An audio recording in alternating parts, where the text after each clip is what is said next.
থেকে আলোচনা পেশ করার জন্য সবিনয় অনুরোধ করছি। আসসালামু আলাইকুম ওয়া রাহমাতুল্লাহি ওয়া বারাকাতুহু।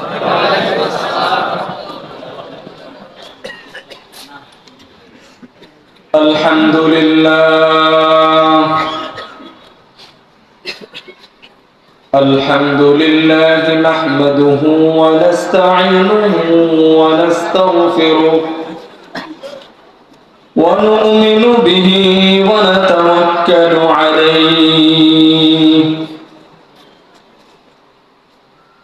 ওয়া নাউযু বিল্লাহি মিন শুরুরি আনফুসিনা ওয়া মিন সাইয়্যাতি আ'মালিনা। من يهده الله فلا مضل له ومن يضلله فلا هادي له ونشهد أن لا إله إلا الله وحده لا شريك له ونشهد أن سيدنا وسندنا وحبيبنا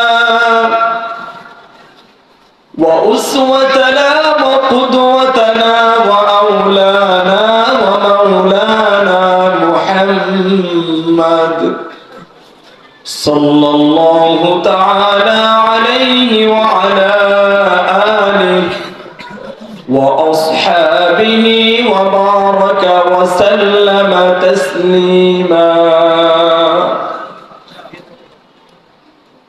أما بعد فقد قال الله تبارك وتعالى في كلامه المجيد وفي فرقانه الحميد. أعوذ بالله من الشيطان الرجيم. بسم الله الرحمن الرحيم. لقد كان لكم في رسول الله أسوة حسنة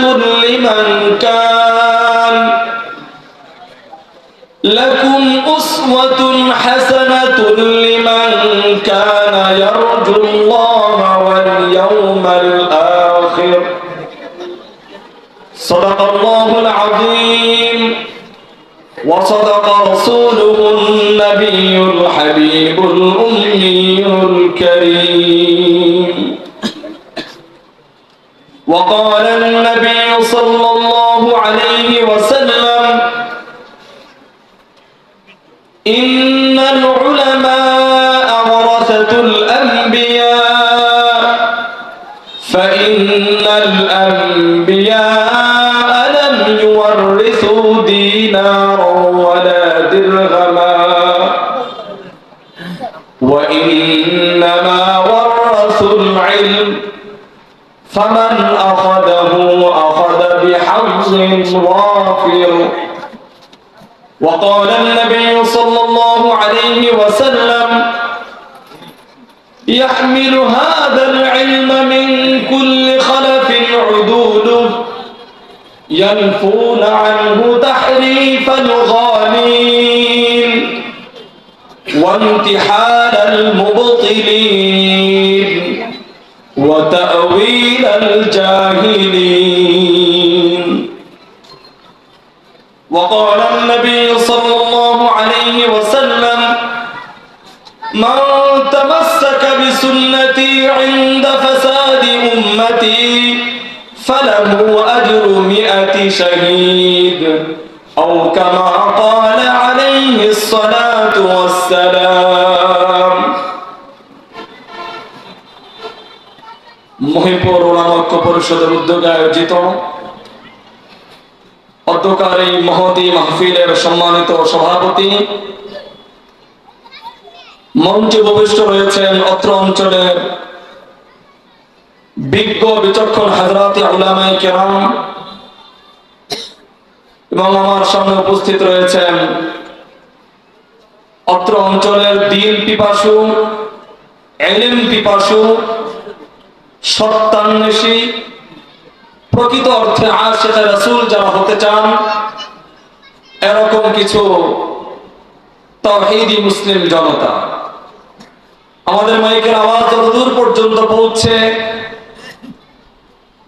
পর্দার আড়ালে অবস্থান করছেন সম্মানিত শ্রদ্ধেয় মা ও বোনেরা,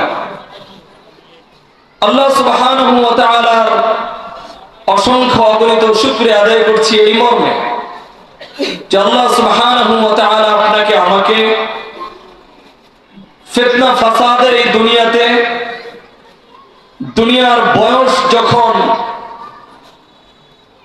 বার্ধক্যের চরম পর্যায়ে উপনীত, ফিতনা যখন আপনার ঈমানি জিন্দেগিকে, আপনার ইসলামী জীবনকে মারাত্মকভাবে শুধু আক্রান্তই না, আপনার ঈমানকে কেড়ে নেওয়ার জন্য, আপনাকে ঈমান হারা করার জন্য, আপনার ভেতর থেকে প্রকৃত অর্থে ইশকে রাসূলের নমুনাকে দূর করে রাসূলের ইশক ও মুহাব্বতের বাস্তব ওই নমুনা, যে নমুনা কোরআন ও সুন্নাহ অঙ্কন করেছে, সেই নমুনাকে দূর করে কাল্পনিক, ভ্রান্ত এবং নিজেদের কল্পনা প্রসূত এক ইশকে রাসূলের নমুনা যখন এই উম্মতের দিল দিমাগের মাঝে ঢুকিয়ে দেওয়ার জন্য চতুর্মুখী প্রচেষ্টাই না, দিকের যদি 10টা কোণ থাকে তাহলে সেই 10 দিক থেকে যখন এই মেহনাত অত্যন্ত মারাত্মকভাবে এই উম্মতকে আক্রান্ত করে ফেলেছে এবং ফেলছে, সেরকম একটি ক্রান্তি লগ্নে আল্লাহ সুবহানাহু ওয়া তাআলা আপনাকে রাসূল আকরাম সাল্লাল্লাহু আলাইহি ওয়াসাল্লামের সিরাতুন নবী বিষয়ক একটি প্রোগ্রামে উপস্থিত হয়ে হাক্কানি উলামা ইকরামের জবানে মুবারক থেকে অত্যন্ত মূল্যবান কিছু কথা শোনার মতো একটি পরিবেশ আপনাদেরকে দান করেছেন। আমরাও সেই পরিবেশের অংশ হতে পেরেছি। অন্তঃস্থল থেকে শুকরিয়া আদায় করে বলি আলহামদুলিল্লাহ। আপনারা মাহফিলের হ্যান্ডবিল অথবা ব্যানার, পোস্টার যাই দেখেছেন, সব জায়গাতে লক্ষ্য করেছেন পবিত্র সিরাতুন নবী সাল্লাল্লাহু আলাইহি ওয়াসাল্লাম উপলক্ষে তাফসীরুল কোরআন মাহফিল।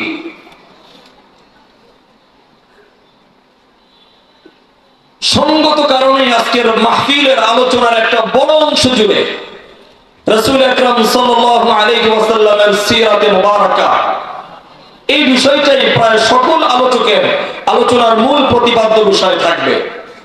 এবং এই আলোচনার ভিতরে সিরাতুন নবীর খুব কাছাকাছি যে একটি শব্দ অবস্থান করছে, যেটাকে উম্মত মিলাদুন নবী বলে জানে, এই মিলাদুন নবীর ব্যাপারে হাক্কানি উলামায়ে কেরামের সহিহ মাওকিফ, সহিহ অবস্থান, যে মিলাদুন নবীকে হাক্কানি উলামায়ে কেরাম কোন দৃষ্টিকোণ থেকে মূল্যায়ন করেন এবং এটার ব্যাপারে কোরআন ও সুন্নাহর দৃষ্টিভঙ্গি কি।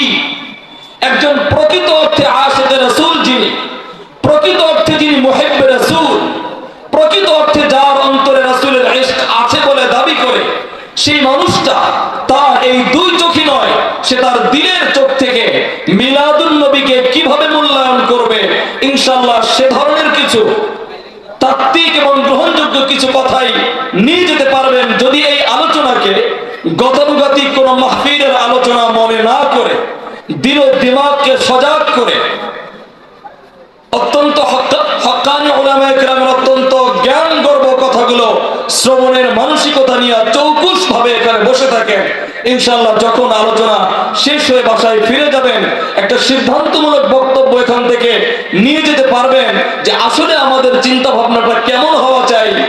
আর যদি অতীতের দিনগুলোর দিকে তাকাই, সেই দিনগুলোতে আমাদের অবস্থা কেমন ছিল, সেটা ভুল ছিল না হক ছিল, ইনশাআল্লাহ সে বিষয়টা বুঝে নিতে পারবেন। আমাদের এই আলোচনার উদ্দেশ্য কিছুতেই এটা নয় যে কোন পক্ষকে, কোন দরবারকে, কোন মতাদর্শের অধিকারী ব্যক্তিদেরকে আক্রান্ত করা, ঘায়েল করা, তাদেরকে অপমানিত করা, এটা আমাদের এই প্রোগ্রামের মোটের উদ্দেশ্য নয়। মহিবুর উলামা ঐক্য পরিষদ এমন আদর্শ লালন করে না যে তারা মানুষকে গালমন্দ করে, অহেতুক বাজে কথা বলে, দলিলের জোর না থাকলে গায়ের জোর দিয়ে, কোরআন ও হাদিস থেকে প্রমাণ করতে না পারলে স্লোগানের মাধ্যমে একটা নাহক জিনিসকে প্রমাণ করার মতো আদর্শ অন্তত পক্ষে মহিপুর ওলামা ঐক্য পরিষদের কোন সদস্য অন্তর লালন করে না, বলেন আলহামদুলিল্লাহ। ওলামা ঐক্য পরিষদ পৃথিবীর যেখানে যে জনপদে ওলামা ঐক্য পরিষদ গঠিত হয়েছে, এদের একমাত্র উদ্দেশ্য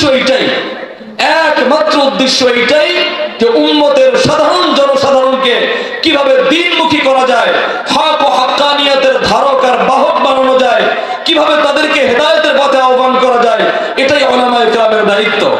আমি আমার আলোচনার শুরুতে রাসূল আকরাম সাল্লাল্লাহু আলাইহি ওয়াসাল্লামের আহাদিসে মুবারাকার ভান্ডার থেকে 3টি হাদিস আপনাদের খেদমতে আরজ করেছি। তার ভেতরকার প্রথম যে হাদিসটি উল্লেখ করেছি, রাসূল আকরাম সাল্লাল্লাহু আলাইহি ওয়াসাল্লাম বলেছেন, ইয়াহমিলু হাযাল ইলমা মিন কুল্লি খালাফিন উদুল। প্রত্যেক জাতির, প্রত্যেক সম্প্রদায়ের, প্রত্যেক জনপদের ভালো মানুষগুলো, দিলওয়ালা মানুষগুলো, ন্যায়ের ধারক বাহক হওয়া মানুষগুলো এই আসমানি ইলমের বাহক হবে, আসমানি ইলমকে বহনকারী হবে। আর যে মানুষগুলো প্রকৃত অর্থে আসমানি ইলমের ধারক বাহক হবে, তোমরা মনে করে নিও সেই মানুষগুলো তোমাদের রাষ্ট্রের, তোমাদের সমাজের, তোমাদের এলাকার, তোমাদের জনপদের সবচেয়ে 1 নম্বর মানুষ। সুবহানাল্লাহ। তাদের কাজ কি হবে? রাসূল আকরাম সাল্লাল্লাহু আলাইহি ওয়াসাল্লাম তাদের মৌলিক 3টি দায়িত্বের কথা বলেছেন। ইয়ানফুনা আনহু তাহরিফাল গালিন, ইয়ানফুনা আনহু তাহরিফাল গালিন। তাদের 1 নম্বর কাজ হবে, যারা বাড়াবাড়ি করতে গিয়ে কোরআন ও সুন্নাহর অপব্যাখ্যা করবে, কোরআন থেকে যা সাবিত হয় না তা কোরআন দিয়ে সাবিত করার অপচেষ্টা যারা করবে, যারা কোরআনের আয়াতকে উল্লেখ করে বলবে কদ জাআকুম মিনাল্লাহি নূর, শোনো আল্লাহ তাআলার পক্ষ থেকে মুহাম্মদ নূরের তৈরি হয়ে তোমাদের কাছে এসেছে, এরকম ভ্রান্ত বক্তব্য যারা দিবে তাদের ভ্রান্ত বক্তব্যের দাঁত ভাঙা জবাব দিবে। এটাই উলামায়ে কেরামের 1 নম্বর দায়িত্ব। এরপরে রাসূল আকরাম সাল্লাল্লাহু আলাইহি ওয়াসাল্লাম 3টা স্টেপ যা বলেছেন, তার প্রথম স্টেপটার মধ্যে বলা হয়েছে ইয়ানফুনা আনহু তাহরিফাল গালিন। যদি কেউ বলতে চায় তিরমিজি শরীফ হাতে নিয়ে যদি বলতে চায়, এই দেখো তিরমিজি শরীফের ভিতরে আছে বাবু মা জাআ ফি মিলাদিন নবী সাল্লাল্লাহু আলাইহি ওয়াসাল্লাম। কে বলেছে মিলাদুন নবী নাই? কে বলেছে তোমাদের খতিব বলেছে, তোমাদের হুজুর বলেছে? কে বলেছে মিলাদুন নবী নাই?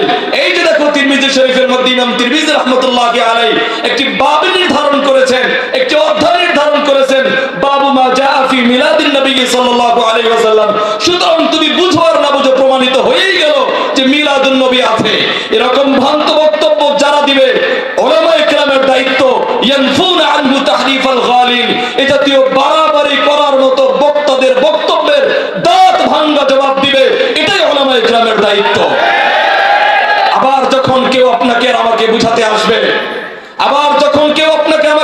আসবে, তোমরা মিলাদুন নবীর দলিল কোরআন থেকে খুঁজে পাও না, তোমরা কি দেখো না আল্লাহ বলেছেন কুল বিফাদলিল্লাহি ওয়া বিরহমাতিহি ফালিয়াফরাহু। আল্লাহর পক্ষ থেকে ফজল এসেছে, আল্লাহর পক্ষ থেকে অনুগ্রহ এসেছে, আল্লাহর পক্ষ থেকে ফজল এসেছে, ফালিয়াফরাহু। তোমরা আনন্দ করো। বুঝো আর না বুঝো কেমনে কেমনে প্রমাণ করে দিলাম। ফালিয়াফরাহু, আনন্দ করো মানে ঈদে মিলাদুন নবী উদযাপন করো। এ জাতীয় কথা যারা এই আয়াত দ্বারা প্রমাণ করতে চাইবে, রাসূল বলেছেন ইয়ানফুনা আনহু তাহরিফাল গালিন। হক্কানি উলামায়ে কেরামের দায়িত্ব হবে এই জাতীয় আয়াত দ্বারা যে ওই ধরনের আজেবাজে ঈদ সাবিত হয় না, এটা তারা উম্মতকে সজাগভাবে বুঝাবেন ইনশাআল্লাহ। এরপরে আসেন ইয়ানফুনা আনহু তাহরিফাল গালিন। আমি এখানে যে কয়েকটা বক্তব্যের অনুমান আপনাদেরকে শোনাচ্ছি, শিরোনাম শোনাচ্ছি, সময় যতটুকু কুলাবে এর প্রত্যেকটার ইনশাআল্লাহ একটু ব্যাখ্যা দিয়ে যাব, যাতে আপনি বুঝতে পারেন আসলে এই জাতীয় হাদিসগুলো দ্বারা, এই জাতীয় আয়াত দ্বারা এই তথাকথিত ঈদে মিলাদুন নবী প্রমাণিত হয় কিনা সেই প্রমাণ ইনশাআল্লাহ এখান থেকে পেয়ে যাবেন। রাসূল বলেছেন ইয়ানফুনা আনহু তাহরিফাল গালিন ওয়া ইনতিহালাল মুবতিলিন। এটার ব্যাপারে কথা বলতে গেলে মূল আলোচনায় সময় পাওয়া যাবে না। ওয়া তাউইলাল জাহিলিন, মূর্খরা কোরআন বুঝে আর না বুঝে, হাদিস বুঝে আর না বুঝে নিজের মতো করে একটা ব্যাখ্যা করে উম্মতকে ভ্রান্ত করে। নিজের সূরা ফাতিহা ঠিক নাই, নিজের দোয়ায় কুনুত জিজ্ঞাসা করলে পায়জামা ভিজে যাবে, নিজের কাছে মৌলিক দ্বীনের কোনো তথ্য নাই, উলামায়ে কেরামের পিছনে লাগবে, যাচ্ছে তাই কোরআনে কারীমের ব্যাখ্যা করবে। উলামায়ে কেরাম বলবেন যে এক মজলিসে কোনো পুরুষ যদি তার স্ত্রীকে 3 তালাক দেয়, তাহলে হক্কানি উলামায়ে কেরামের সকল মাযহাবের ফিকহি মাযহাবের ইমাম আবু হানিফা রাহমাতুল্লাহি আলাইহি 40 সদস্য বিশিষ্ট বোর্ড দ্বারা যেই ফিকহকে সংকলন করেছিলেন, যাকে উম্মত ফিকহে হানাফি বলে জানে, মুসলিম উম্মার 75% পুরো বিশ্বব্যাপী মুসলিম উম্মার 75% যেই ফিকহকে অনুসরণ করে, আপনি আর আমি যেই ফিকহকে অনুসরণ করি ফিকহে হানাফি, এটাও বলেছে যে হ্যাঁ, কোন স্বামী তার স্ত্রীকে এক মজলিসে পরপর টপ টপ করে যদি 3 বার তালাক দিয়ে দেয়, তাহলে তার স্ত্রীর উপরে 3 তালাকই পতিত হবে। এমনকি ফিকহে শাফিঈ, ফিকহে মালিকি, ফিকহে হাম্বলি, এই 4টি হচ্ছে বর্তমান পৃথিবীর, শুধু বর্তমান পৃথিবী না, মানে আজ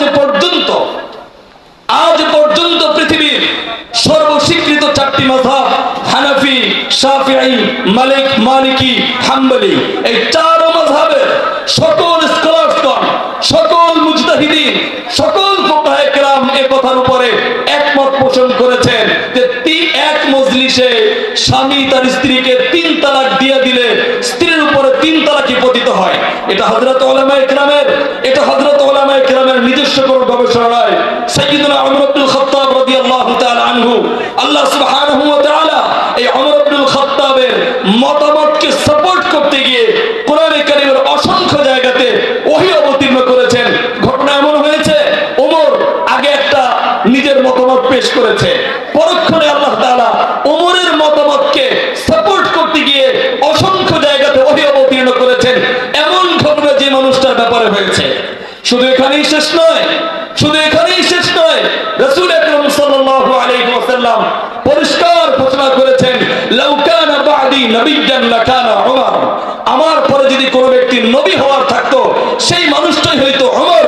এইরকম ওমর ইবনুল খাত্তাব রাদিয়াল্লাহু তাআলা আনহু অসংখ্য সাহাবায়ে কেরামের উপস্থিতিতে তিনি এই সিদ্ধান্ত দিয়েছেন যে এক মজলিসে 3 তালাক দিলে 3 তালাকই পতিত হয়ে যায়। যার কারণে হিসাবে ধরার মতো কোন ফকিহ, কোন মুজতাহিদ এখন পর্যন্ত এই মাসআলাটায় এত জটিল কোন মতবিরোধ প্রকাশ করেন নাই যে না, এক মজলিসে 3 তালাক দিলে 1 তালাক কি হয়ে যায়, 3 তালাক আর হয় না, সুতরাং এই স্ত্রীকে নিয়ে আবার ঘর সংসার করা যাবে। আমার এতক্ষণের কথা বুঝতে পেরেছেন? উলামায়ে কেরাম হযরত ওমর ইবনুল খাত্তাবের জামানা থেকে শুরু করে 4 মাযহাবের সকল ফুকাহায়ে কেরাম এবং এর বাইরে অসংখ্য উলামায়ে কেরাম যখন এক মজলিসে 3 তালাকের ব্যাপারে 3 তালাক পতিত হওয়ার মতামত দিলেন, এখনো যদি আপনার এলাকার, আমার এলাকার কোন জাহেল, কোন মূর্খ, কোন বদমাশ যে ইসলাম ও শরীয়তকে বৃদ্ধাঙ্গুলি দেখায়, সে যদি কথা বলে কে বলেছে 3 তালাকে 3 তালাক হয়, অতি কিছুই হয় নাই, কে শুনছে, তুই কি লেখা তালাক দিছ নাকি, অতটা কেউ শুনে নাই, যা তোর বউরে আমি ঘরে তুলে দিলাম।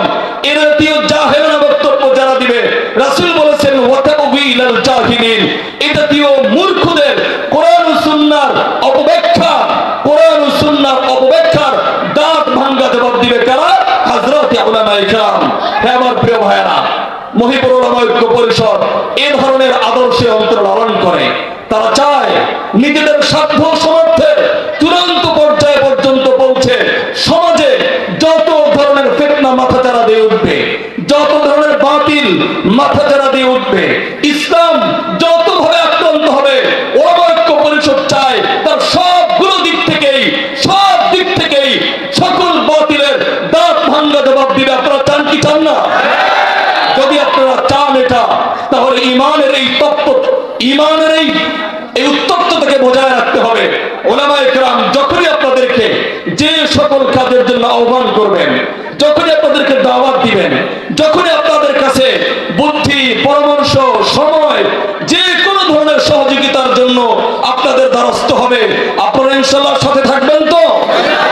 আপনাদের এই মেহনতকে, এই কবুলকে, আপনাদের এই সার্বিক কোরবানিকে আল্লাহ তাআলা কবুল করবেন এবং উলামায়ে কেরামের সাথে থাকার কারণে, এই নবীওয়ালা জিম্মাদারি পালন করার কারণে আল্লাহ তাআলা আপনাদেরকেও হযরত উলামায়ে কেরামের যে মর্যাদা, তাদের যে ফজিলত, আল্লাহ তাআলার কাছে তাদের যে শান, এই শানের একটা বড় অংশ আল্লাহ তাআলা তাদেরকেও দিবেন যারা উলামায়ে কেরামের পাশে থাকবে।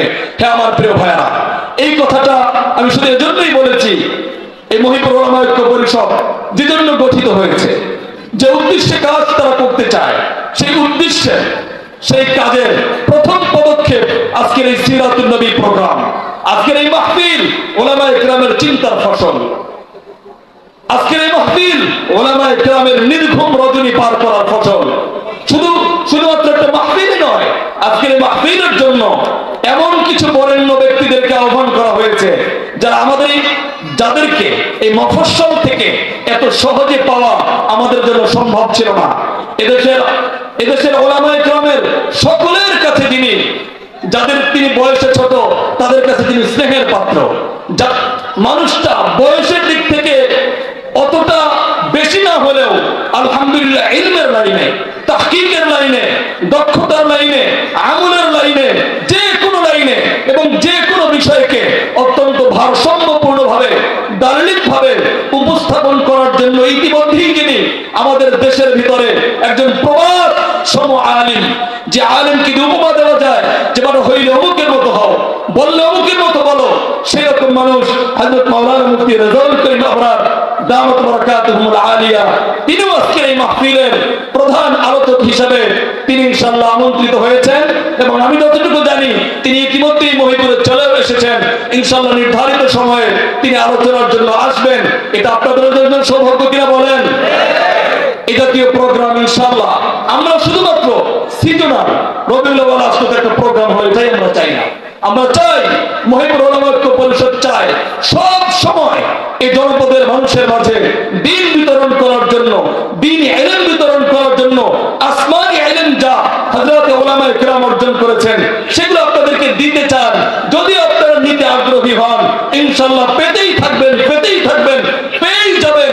এতে আপনাদের ইহকাল মঙ্গলজনক হবে, ইনশাআল্লাহ পরকাল মঙ্গলজনক হবে। ইচ্ছা আছে কিনা ভাই? আলহামদুলিল্লাহ। আজকে আমাদের এই প্রোগ্রাম সিরাতুন নবী বিষয়ক। সিরাতুন নবী কি জিনিস, মিলাদুন নবী কি জিনিস, এই বিষয়গুলো আসলে আমাদের মধ্যে একটু পক্ষ বিপক্ষের একটা রূপ দাঁড়ায়। অথচ আমরা যারা এই সকল বিষয়গুলো নিয়ে পক্ষ বিপক্ষের রূপ দাঁড় করাই, এই মানুষগুলোই খুব ভালোভাবে জানি না যে আসলে সিরাত বলতে কি বুঝায় আর মিলাদ বলতে কি বুঝায়। যদি এই দুটো জিনিসের শুধুমাত্র শাব্দিক অর্থ এবং এর সাথে অতি প্রাসঙ্গিক একেবারেই মোটা কোন সূক্ষ্ম বিষয় সবকিছু বাদ দিয়ে শুধু মোটা দুই একটা বিষয় যদি এর সাথে আমরা জানতে পারি, তাহলে আমার তো খুব করে মনে হয় যে পুরো বিষয়ে যে ঝামেলা আছে, যে আমাদের ভুল বোঝাবুঝি যা আছে, এর অনেকটাই শুধুমাত্র এই দুটি শব্দের পরিচিতির মধ্য দিয়ে নিরসন হয়ে যেতে পারে। যদি সত্য আছে, যদি আপনারও আমার মনে হককে বুঝার, হক যখন আপনারও আমার সামনে আলোকিত হয়ে দৃশ্যমান হবে, তখন বিনা বক্তব্যে কোন রকম কোন দিলের কপটতা ছাড়া দিলকে উজাড় করে হককে গ্রহণ, হককে বুঝার যদি মানসিকতা থাকে, তাহলে আপনি শব্দ দুটির পারস্পরিক যে তফাৎ, এই তফাৎ থেকে আপনি বুঝে নিতে পারবেন যে আসলে আমার এখানে করণীয় কি আর যা আমি করছি তা আদৌ আমার উচিতের মধ্যে পড়ে কিনা। আসেন প্রিয় ভাই, সিরাত শব্দের অর্থ কি? সিরাত শব্দের অর্থ হচ্ছে আদর্শ। সিরাতের আরেক অর্থ জীবনচরিত, সিরাতের আরেক অর্থ ইতিহাস। আমি তিনটি অর্থ বলেছি, আদর্শ, ইতিহাস, জীবন চরিত্র। গেল হচ্ছে সিরাতের অর্থ। এরপরের শব্দ আন-নবী। হযরত উলামায়ে কেরাম আছেন, কথা বলতে বেশ ভালোই লাগছে। নবিয়্যুন শব্দটি যদি আলিফ লাম ছাড়া আসে, নবিয়্যুন, তাহলে এর দ্বারা মর্ম দাঁড়ায় যে কোনো নবী। আদম আলা নবিয়িনা ওয়া আলাইহিস সালাতু ওয়াস সালাম থেকে শুরু করে আমাদের পয়গম্বর আলাইহিস সালাতু ওয়াস সালাম পর্যন্ত যে কোনো নবীকে নবিয়্যুন বলা যায়। কিন্তু যদি লফজ আসে আন-নবী, আপনারা আলিফ লাম মানে নাই বুঝেন, কিন্তু নবিয়্যুন আর আন-নবী এতটুকু তো বুঝেন কিনা? যদি আন-নবী বলা হয় তাহলে এর দ্বারা উদ্দেশ্য হয় মহানবী হযরত আকরাম সাল্লাল্লাহু আলাইহি ওয়াসাল্লাম। এবার আসেন দুটি শব্দ কি মিলাই, সিরাতুন নবী। আন-নবী মানে মুহাম্মদ আরবি সাল্লাল্লাহু আলাইহি ওয়াসাল্লাম, আর সিরাত মানে জীবনী বা জীবন চরিত্র। এবার দুটোকে মিলান, কি অর্থ দাঁড়ায়? মহানবী হযরত আকরাম সাল্লাল্লাহু আলাইহি ওয়াসাল্লামের জীবন চরিত্র। আশা করি বুঝতে পেরেছেন। আমি আগেই বলেছি, যারা আমাদের এখানে জুমার নামাজ পড়েন তাদের তো আমাদের আলোচনা শোনার অভ্যাসই আছে। তারপরেও বলে দেখি, কমস কম আমি যতটুকু সময় আলোচনা করব, এটাকে গতানুগতিক আলোচনা না মনে করে মোটামুটি আপনি একটা ক্লাস করতেছেন এটা মনে করেন। কারণ আপনার উদ্দেশ্য কি, এখান থেকে যখন যাবেন আপনি যেন আপনার ভিতর একটা ডিসিশন নিয়ে যেতে পারেন যে আমার জন্য কি ধরা উচিত, কি আমার ছাড়া উচিত। ঠিক কিনা বলেন? আমার কি ধরা উচিত আর আমার কি ছাড়া উচিত, এটা যেন আমাদের বলতে না হয়, আপনি যেন নিজের সুস্থ বিবেক দিয়া বুঝে যেতে পারেন। সেটাই যদি চান তাহলে আলোচনাগুলো আপনাকে সেভাবেই শুনতে হবে। তো আমি বলছিলাম সিরাতুন নবী। সিরাতুন নবী কি বুঝায়? হযরতে মুহাম্মদুর রাসূলুল্লাহ সাল্লাল্লাহু আলাইহি ওয়াসাল্লামের জীবনী। আমি একটু আপনাদের কাছে জানতে চাই, রাসূলের জীবনটা কত দিনের ছিল? বলেন কত দিনের ছিল? 63 বছরের ছিল। কত দিনের? 63 বছরের। তাহলে বলেন রাসূলের জীবনী মানে একদিনের না এক বছরের না 63 বছরের? এইটাকে এখানে রাখলাম। এবার আসেন বিপরীত শব্দ। বিপরীত না মানে কাছাকাছি যেটাকে নিয়ে আসা হয়। কারণ বাস্তবিক অর্থে হযরত ওলামায়ে কেরাম খুব ভালোই বুঝবেন যে সিরাত আর মিলাদ এই দুটোকে যে মুখোমুখি দাঁড় করানো হয়, বাস্তব করা ওয়াল্লাহি বলছি, খোদার কসম করে বলছি, এই দুটোকে যে মুখোমুখি দাঁড় করানো হয় এটা আমরা বানায় নিছি। আমরা আলাদা আলাদা পীরের মুরিদ হয়েছি, আমরা আলাদা আলাদা ভাবে দ্বীনকে ডিফেক্ট করে ফেলেছি, দ্বীনকে পার্থক্য করে ফেলেছি। না বুঝি এখন সিরাতকে মিলাদের বিপরীতে, মিলাদকে সিরাতের বিপরীতে দাঁড় করিয়ে উম্মতের মাঝে এক তাফরীক, উম্মতের মাঝে এক বিভাজন, উম্মতের মাঝে অনৈক্য সৃষ্টি করে ফেলেছি। না হয় প্রিয় ভাই, মিলাদ এমন কোনো শব্দই না যাকে সিরাতের বিপরীতে দাঁড় করানো যায়। অন্যদিকে সিরাত এমন কোনো শব্দই না যাকে মিলাদের বিপরীতে দাঁড় করানো যায়।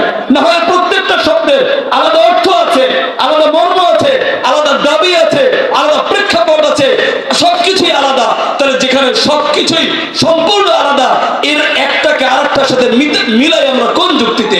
এবার আসেন পরের কথা, মিলাদুন নবী। মিলাদ মানে কি? জন্ম। তুহফাতুল আহওয়াজি, তিরমিজি শরীফের সনদ।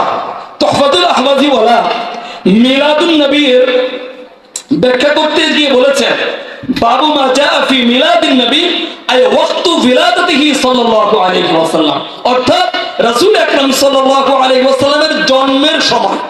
ওয়াক্তু বিলাদাতিহি, এই বক্তব্যগুলো ভিডিও হচ্ছে, অনেকের কাছে যাবে, এইজন্য অথেন্টিকলি বলার চেষ্টা করছি, শব্দে শব্দে বলছি। দূরে কাছের যেখানেই থেকে আমাদের বক্তব্যগুলো যারা শুনবে তারা বুঝুক আমরা মাছ দিয়া শাক ঢাকি না, বা বলতে পারেন আমরা শাক দিয়া মাছ ঢাকি না। শাক দিয়া মাছ ঢাকার প্রমাণ সময় যদি কুলায় আলোচনার শেষ লগ্নে দেখাবো যে কি করে শাক দিয়ে মাছ ঢাকা যায়। আমি বলছিলাম বাবু মা জা ফি মিলাদুন নবী সাল্লাল্লাহু আলাইহি ওয়াসাল্লাম। আর অথেন্টিকলি বলছি, এটি ইমাম তিরমিজি রাহমাতুল্লাহি আলাইহি সংকলিত সুনানুত তিরমিজির 2051 নম্বর অধ্যায়। এই অধ্যায়ের নাম তিনি দিয়েছেন বাবু মা জা ফি মিলাদুন নবী সাল্লাল্লাহু আলাইহি ওয়াসাল্লাম। সাহাবে তুহফাতুল আহওয়াজি আব্দুর রহমান মুবারকপুরি রাহমাতুল্লাহি আলাইহি তিনি মিলাদুন নবীর তরজমা করেছেন আই ওয়াক্তু বিলাদাতিহি সাল্লাল্লাহু আলাইহি ওয়াসাল্লাম, অর্থাৎ রাসূলের জন্ম লগ্নের কিছু কথা। এবার আমি আপনাদেরকে জিজ্ঞাসা করতে চাই, রাসূলের জন্ম পৃথিবীতে কবার হয়েছিল? কত দিন ব্যাপী জন্মের সময়টা ছিল বলেন তো? জন্ম লগ্নটা ঠিক ভূমিষ্ঠ হওয়ার প্রেক্ষাপটটা কত ঘন্টার ছিল, কত দিনের ছিল, কত বছরের ছিল বলে? এক মুহূর্ত কালের ছিল, সামান্য সময়ের ছিল, অল্প সময় ছিল।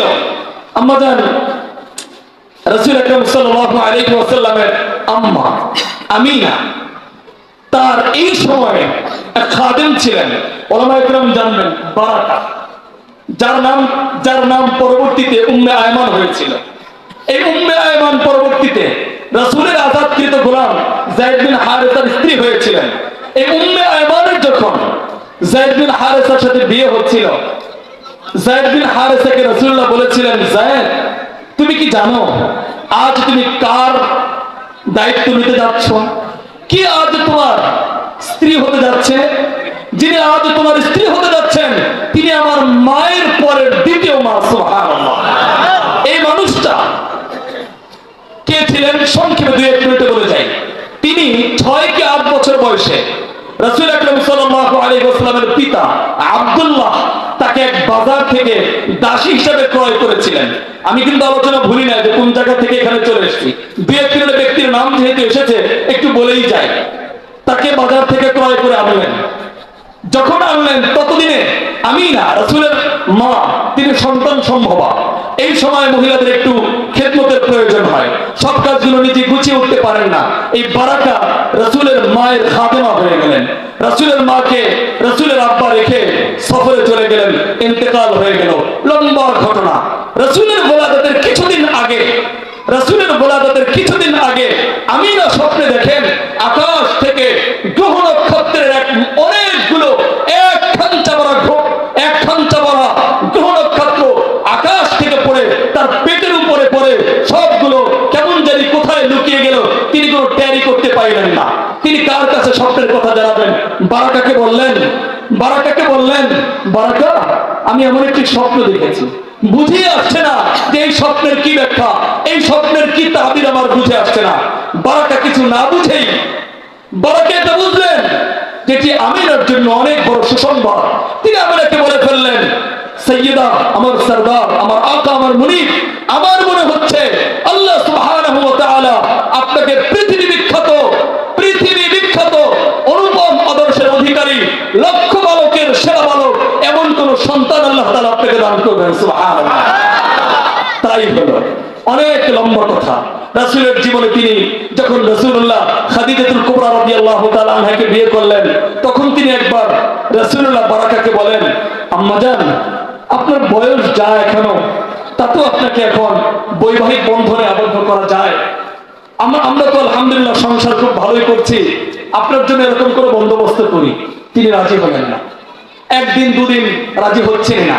শেষ পর্যন্ত খাদিজাতুল কুবরা রাদিয়াল্লাহু তাআলা আনহার মধ্যস্থতায় রাসূল আকরাম সাল্লাল্লাহু আলাইহি ওয়াসাল্লাম ওনাকে একজন ব্যক্তির সাথে, ঠিক তার নামটা এই মুহূর্তে মনে আসছে না, তার সাথে বৈবাহিক বন্ধনে আবদ্ধ করলেন। সেই ঘরে এক ফুটফুটে সন্তান জন্ম নিল, যার নাম রাখা হলো আইমান। এখান থেকে বারাকার নাম হয়ে গেল উম্মে আইমান। সেই ব্যক্তিও জিহাদের ময়দানে শহীদ হয়ে গেলেন। রাসূল শেষবারের মতো তার বিয়ের বন্দোবস্ত করলেন যায়েদ বিন হারেসার সাথে। যায়েদ বিন হারেসার সাথে বিবাহ দেওয়ার সময় যায়েদকে মনে করিয়ে দিয়েছিলেন, যায়েদ, তুমি ভুলে যেও না আজ তোমার স্ত্রী হিসেবে কে আসতে যাচ্ছে। যিনি আজ তোমার স্ত্রী হচ্ছেন তিনি আমার মায়ের পরের দ্বিতীয় মা। রাসূলের আদর্শের কথা শুনেন। রাসূল আকরাম সাল্লাল্লাহু আলাইহি ওয়াসাল্লাম এই উম্মে আইমানকে কত বেশি মহব্বত করতেন, উম্মে আইমানের জন্য কত বেশি শ্রদ্ধা ছিল। রাসূল আকরাম সাল্লাল্লাহু আলাইহি ওয়াসাল্লাম একবার এক জায়গায় বসা ছিলেন, হঠাৎ করে উম্মে আইমান দূর থেকে আসছেন। ততদিনে উম্মে আইমান অনেকটা বার্ধক্যে উপনীত হয়ে গেছেন।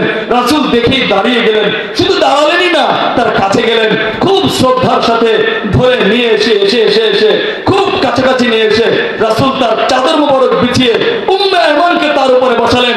সমবেত সাহাবায়ে কেরাম কেউ বুঝতে পারলো না যে কে এই রমণী, কে এই নারী, কে এই বৃদ্ধা, যার জন্য আকা মাহমুদ দাঁড়িয়ে তাকে এত স্নেহের সাথে, এতটা সম্মানের সাথে এখানে নিয়ে আসলেন। কেউ বুঝতে পারলো না। রাসূল সাহাবায়ে কেরামের এই কৌতূহল দেখে অগ্রিম তাদেরকে জবাব দিয়ে দিলেন, আরে, যার জন্য আমি এত সম্মান দেখাচ্ছি, যার জন্য তোমরা আমাকে এতটা বেশি সশ্রদ্ধ দেখেছো, এই লোকটা আমার, এই নারী আমার মায়ের পরের দ্বিতীয় মা। আর যদি আমার মা জীবিত থাকতেন, তাকে আমি যেখানে বসাতাম, তাকে আমি যেখানে রাখতাম, এই মানুষগুলো হালিমাতুস সাদিয়া এবং উম্মে আইমান, এই দুজন নারী রাসূল আকরাম সাল্লাল্লাহু আলাইহি ওয়াসাল্লামের সরাসরি রাসূলের থেকে মাতৃত্বের মর্যাদা লাভ করেছেন। অবাক হয়ে যাবেন। সিরাতের আরেকটা ছোট্ট কথা বলে শেষ করে দিচ্ছি। এই উম্মে আইমান একমাত্র এমন নারী যিনি রাসূল আকরাম সাল্লাল্লাহু আলাইহি ওয়াসাল্লাম যখন খাবার খেতেন, রাসূল তার পছন্দ মতো খাবার গ্রহণ করতেন। কেউ রাসূলকে একথা বলার সাহস পেত না যেটা আপনি আরেকটু খান, আপনি এত কম খেয়ে কেন উঠে যাচ্ছেন, এত খাবার কম খাইয়ে চলে যাচ্ছেন, এটা কি করে হয়? অর্থাৎ যেমন নাকি মা বাবা সন্তানকে বলে থাকেন, কি ভাত খাইছো, আরো একটা খা, তুই এত কম খাইলি, এই যে কথাগুলো বলে, যা স্নেহের সাথে একটু শক্ত কণ্ঠে বলে। উম্মে আইমান একমাত্র নারী যিনি রাসূলকে যেরকম পেলেছেন, লালন পালন করেছেন, রাসূলকে প্রয়োজনে স্নেহের সাথে কিছুটা শাসনও করেছেন। সিরাতের কিতাবগুলোতে এসেছে রাসূল খেতে বসতেন, কখনো খাইতে মনে চাইতো না, খাবার হয়ে গেছে আর মনে চাচ্ছে না, উম্মে আইমান পাশে বসে থাকতেন। উম্মে আয়মান বলতেন, মুহাম্মদ আরো খাও, মুহাম্মদ আরো খাও, মুহাম্মদ তুমি খেতে, তুমি খাওয়া রেখে উঠে যেও না। সিরাতের কিতাবগুলোতে এসেছে রাসূল লোকমা তুলতেন, মায়ের দিকে তাকাতেন, লোকমা তুলতেন, মায়ের দিকে তাকাতেন। মা কি আমাকে এবারের জন্য ক্ষমা করছেন নাকি চোখ রাঙাচ্ছেন? এই ওয়াহিদ নারী উম্মে আয়মান, যিনি রাসূল আকরাম সাল্লাল্লাহু আলাইহি ওয়াসাল্লামকে এতটা বেশি স্নেহ করেছেন, এত বেশি মহাব্বত করেছেন। এখান থেকে কি কথা শিক্ষণীয় কথা হচ্ছে, এটা রাসূলের সিরাত। রাসূলের সিরাত এটা শ্রদ্ধা, বড়কে শ্রদ্ধা করা, নানি দাদি মা, মায়ের পর্যায়ে যারা মুরব্বী তাদের জন্য শ্রদ্ধাবনত হওয়া, তাদের জন্য কোমল কণ্ঠে কথা বলা, তাদের জন্য নিজের খেদমতের সর্বস্ব উজাড় করে দেওয়া, এটাই হচ্ছে রাসূল আকরাম সাল্লাল্লাহু আলাইহি ওয়াসাল্লামের সিরাত।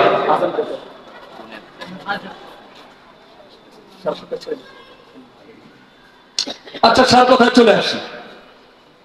বলছিলাম ওই কথাটা যে বাবু মা জানা ফি মিলাদুন নবী সাল্লাল্লাহু আলাইহি ওয়াসাল্লাম, সিরাতুন নবীর কথা তো বুঝছেন, মিলাদুন নবীর কথা বলছিলাম। মিলাদ মানে কি? ওয়াক্তুল বিলাদা, অর্থাৎ জন্ম লগ্ন, জন্মের সময়। বুঝে থাকলে বলুন, জন্মের সময়টা কত দিনের? কয়েক মুহূর্তের, এক মুহূর্তের, কয়েক মিনিটের। এর চেয়ে বেশি কিছু? বলেন, এর চেয়ে বেশি কিছু? এবার আসেন মূল কথায়। সিরাতুন নবীর সম্পর্ক কয় দিনের সাথে? 63 বছরের জীবনের সাথে। সিরাতুন নবীর সম্পর্ক হেরা গুহার সাথে। সিরাতুন নবীর সম্পর্ক ইকরা বিসমি রাব্বিকাল্লাযী খালাকের সাথে। সিরাতুন নবীর সম্পর্ক যুদ্ধের ময়দানের সাথে। সিরাতুন নবীর সম্পর্ক রাসূলের পারিবারিক জীবনের সাথে। সিরাতুন নবীর সম্পর্ক রাসূলের ইজতিমাই জীবনের সাথে, দাম্পত্য জীবনের সাথে। সিরাতুন নবীর সম্পর্ক রাসূলের মুহাব্বতের সাথীদের সাথে, প্রতিবেশীর সাথে কেমন ব্যবহার, মেহমানদের সাথে কেমন ব্যবহার, পিতার সাথে কেমন ব্যবহার, বড়দের সাথে কেমন ব্যবহার, ছোটদের সাথে কেমন ব্যবহার, আওলাদের সাথে কেমন ব্যবহার, ব্যবসা বাণিজ্য করতে গেলে কেমনে করতে হবে। এই পুরো জীবন একটা মানুষের যতগুলো জীবনের পাঠ হতে পারে, এর প্রত্যেকটা পাঠের সাথে সম্পর্ক কার? সিরাতুন নবী। আর এর বিপরীতে মিলাদুন নবীর সম্পর্ক কয় মিনিটের সাথে? এক মুহূর্ত কালের সাথে। এবার বুঝে থাকলে উম্মত বলো, তোমার যদি কোনো আদর্শ থাকে, তোমার যদি কোনো করণীয় থাকে, তোমার যদি কোনো কিছু নিতে হয়, সেটা তুমি সিরাত থেকে নিবা না মিলাদ থেকে নিবা? বলো, সিরাত থেকে। কারণ এটা আপনি বলেন আর না বলেন, রাসূলের মিলাদ থেকে আপনার নেওয়ার কিছু আছে? রাসূলের মিলাদ থেকে নেওয়ার কিছু আছে? বলেন। রাসূলের বুঝে থাকলে শুধু বুঝবেন, গভীর থেকে বোঝার চেষ্টা করবেন। রাসূলের মিলাদের সময়, রাসূলের জন্মের সময় যে সকল ঘটনা ঘটেছিল, এর কোন ঘটনা কি আপনি জীবনে ঘটায় দেখতে পারবেন? রাসূল জন্মলগ্নে দুনিয়া আসার সাথে সাথে আল্লাহ সুবহানাহু ওয়া তাআলা তাসবিহ পাঠ করেছিলেন। আপনি পেরেছেন এটা করতে? আপনার পোলাপান পারবে কোনোদিন? বুঝেন না, পারবে কোনোদিন? পারবে না। তাহলে রাসূলের জন্ম থেকে আপনি নেবেনটা কি? হ্যাঁ, তবে এটা আমরা কিছুতেই বলছি না যে রাসূল আকরাম সাল্লাল্লাহু আলাইহি ওয়াসাল্লামের জন্মলগ্নের আলোচনা বেকার, এই আলোচনার কোনো ফায়দা নাই, এটা আমরা কিছুতেই বলছি না। আমরা ভারসাম্যপূর্ণভাবে কথা বলছি। রাসূলের মিলাদ, রাসূলের জন্মলগ্নে যা হয়েছিল, সত্য সত্য কথাগুলো যতটুকু কোরআন হাদিসে আছে, এটার আলোচনা অবশ্যই আমাদের ঈমানের অংশ। বলেন, এটার আলোচনা আমাদের ঈমানের অংশ। কিন্তু আমাদের মাথা ব্যথা অন্য জায়গাতে।